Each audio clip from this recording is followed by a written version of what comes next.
اس وقت یہ ہے کہ اصل نماز یہی ہے، یہ سورہ فاتحہ.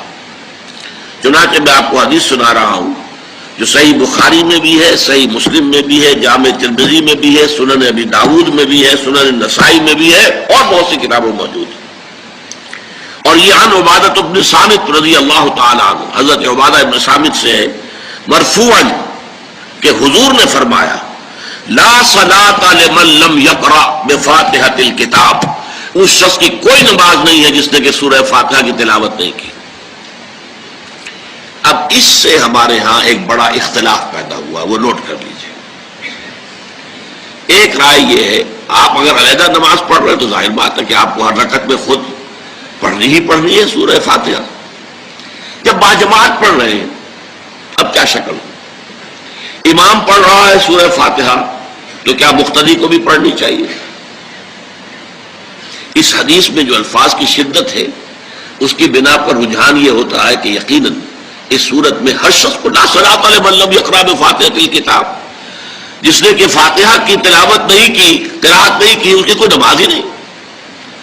تو یہ موقف ہے امام شافعی کا، یہی مسلک ہے ہمارے اہل حدیث بھائیوں کا کہ آپ چاہے اکیلے نماز پڑھ رہے ہو، چاہے امام کے پیچھے پڑھ رہے ہو، اور چاہے امام جو ہے وہ جہری رکعت پڑھا رہا ہے اور چاہے سری رکعت پڑھا رہا ہے.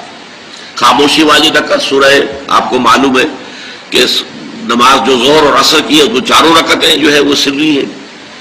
مغرب کے اندر آ کر 2 جہری ہیں 1 سری ہے، عشاء میں آ کر 2 جہری ہیں 2 سری ہیں، سورہ اور نماز فجر کے اندر دونوں جو ہیں وہ جہری ہیں. تو چاہے جہری ہو چاہے سری ہو آپ کو بھی لازماً جو مقتدی ہے اسے بھی سورہ فاتحہ پڑھنی ہوگی. اب اس کے لیے انہوں نے یہ طریقہ جو ہے تلقین کیا ہے کہ امام تیزی سے نہ پڑھے، رک رک کر پڑھے الحمدللہ رب العالمین. اس کے بعد اتنا وقفہ دے دے کہ جو مقتدی ہے وہ بھی کہہ لے اپنے دل میں یا پڑھ لے الحمدللہ رب العالمین الرحمن الرحیم. تو یہ رک رک کر پڑھنا، خاص طور پر اگر آپ کو موقع ہوا ہو کسی اہل حدیث امام کی امامت میں نماز ادا کرنے کا، تو آپ دیکھیں گے کہ بڑا فرق ہے. ہمارے جو حنفی امام الحمدللہ رب العالمین الرحمن الرحیم مالک یوم الدین ایاک نعبد و ایاک نستعین 4 آیتیں جو ہیں وہ بھی ایک ساتھ میں پڑھ جائیں گی. لیکن یہ کہ عام طور پر جو اہل حدیث حضرات ہیں وہ رک رک کر ٹھہر ٹھہر کر پڑھتے ہیں، ترتیل کے انداز میں پڑھتے ہیں. یا پھر دوسری شکل انہوں نے ایک اور کی ہے، یہ آپ سعودی عرب میں جب کبھی نماز پڑھیں گے اور آپ پڑھی ہو آپ نے تو وہاں آپ دیکھیں گے کہ امام جو ہے وہ سورہ فاتحہ پڑھنے کے بعد کوئی 1 منٹ جو ہے خاموش رہتا ہے تاکہ آپ اب جو مقتدی ہیں وہ اس وقفے میں وہ اب سورہ فاتحہ پڑھ لیں. پھر وہ قرات کرے گا، کوئی اور آیات اس نے شامل کرنی ہے تو بعد میں شروع کرے گا، درمیان میں وقفہ ہوگا. لیکن ایک مسلک یہ ہے، اور یہ مسلک جو ہے یہ در حقیقت قرآن مجید کی ایک آیت کے اوپر مبنی ہے.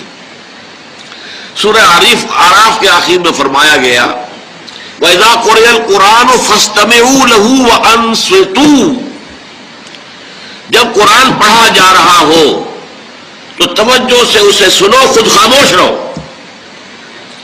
اب یہ قرآن مجید کی آیت ہے. اس کے بنا پر ایک رائے یہ ہے کہ آپ امام کے پیچھے سورہ فاتحہ نہیں پڑھیں گے.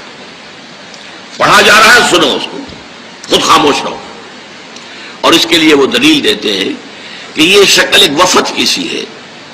جیسے کسی بڑی شخصیت کے پاس اگر آپ کا کوئی وفد جاتا ہے، 8-10 افراد ہیں، ان میں اسپوکس مین ایک ہوتا ہے، وہ بات کرتا ہے، باقی سب لوگ موجود رہتے ہیں، سنتے ہیں. اسی طریقے سے امام جو ہے وہ گویا کہ آپ کا نمائندہ ہے اور وہ پڑھ رہا ہے الحمدللہ رب العالمین الرحمن الرحیم مالک یوم الدین، تو امام کی قرات ہی آپ کی بھی قرات ہو گئی. گویا کہ اس آیت سے، اس حدیث سے اختلاف نہیں ہے، اس کی تعبیر سے اختلاف ہے کہ امام کا قرات کر لینا در حقیقت مقتدیوں کی طرف سے بھی قرات ہے. اس میں جو حنفی مسلک ہے وہ بہت سخت ہے، اور وہ یہ ہے کہ چاہے سری نماز ہو اور چاہے جہری ہو، ہر کسی بھی حالت میں مقتدی جو ہے وہ سورہ فاتحہ نہیں پڑھے گا. اب اس میں ذرا سا سوال پیدا ہوتا ہے کہ جہری رکعت میں تو اس آیت کا اطلاق ہو جائے گا کہ وَإِذَا قُرِئَ الْقُرْآنُ فَاسْتَمِعُوا لَهُ وَأَنصِتُوا، سری میں تو اس آیت کا اطلاق نہیں ہوتا.